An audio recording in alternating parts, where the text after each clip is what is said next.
સુરત શહેરમાં બળજબરીથી નાણાં કઢાવી લેવાના ગુના, વાહન ચોરી, મોબાઈલ ચોરી, ગરફોડ ચોરી, મારામારી, બળાત્કાર, પોક્સો, છેડતીના ગુનાઓમાં પકડાયેલ કુલ 17 આરોપી વિરુદ્ધ પોલીસ કમિશનરશ્રીએ એક જ દિવસમાં પાસા હેઠળ કાર્યવાહી કરીને અલગ અલગ જેલ મોકલી આપ્યા. તેમજ 25 આરોપી વિરુદ્ધ તડીપારની કાર્યવાહી. છેલ્લા ઘણા સમયથી પોલીસ કમિશનરની ગેરહાજરીના કારણે કાયદાકીય કામગીરીમાં વિક્ષેપ આવતો હતો. ખાસ કરીને ગુનાહિત કૃત્યો સાથે ઝડપાયેલા આરોપીઓ સામે કાયદેસરની કાર્યવાહી પણ ઝડપથી થતી ન હતી.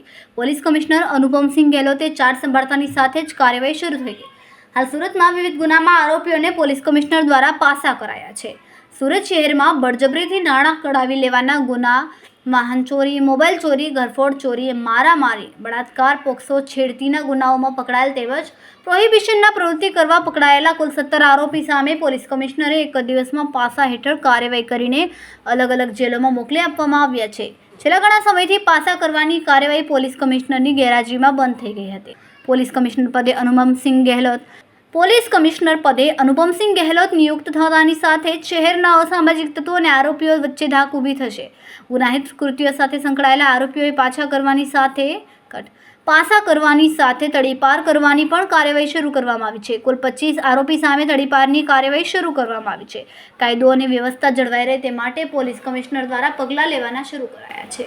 સુરતથી સુનિલ પાટીલ સાથે ભાવેશ પાટીલ, ગુજરાત સમ્રાટ ન્યૂઝ. આવનાર ચૂંટણીને ધ્યાને રાખી અને સુરત સિટીમાં કાયદાની વ્યવસ્થા સરસ રીતે જાળવી રહે તે માટે છેલ્લા અમુક સમયમાં જેટલા બી ગુનેગારો હતા, જો બુટલેગિંગ સાથે સંકળાયેલા હતા, મારામારીના બનાવમાં સંકળાયેલા હતા, પ્રોપર્ટી ઓફેન્સીસમાં સંકળાયેલા હતા અને સાથોસાથ જાતિ સતામણી જૈસે પોસ્કો એક્ટ વગેરેમાં આ પ્રકારના ગુનાઓમાં આ લોકો સામેલ હતા. તો એવા કુલ 17 જેટલા ગુનેગારો ઉપર જો પાસાના કાર્યવાહી કરવામાં આવી છે અને અલગ અલગ જો રાજ્યોના અલગ અલગ જેલોમાં એના મોકલવામાં તજવીજ ચાલુ છે.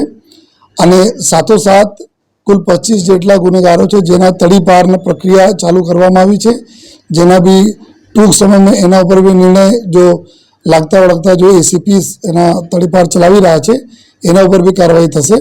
અને આવનાર સમયમાં જો અમારી લિસ્ટ અમે લોકોએ તૈયાર કરી છે કે જેટલા બી ગુનેગારો છે, જેટલા લોકો જો શહેરના શાંતિ અને વ્યવસ્થાને ખોરવે છે, જેટલા જાહેરમાં ગુનાઓ કરતા રહે છે, જો આ તમામ લોકો ઉપર જો પોલીસનો વાત છે અને તમામ લોકો પર જો આવનાર દિવસોમાં બી સખત કાર્યવાહી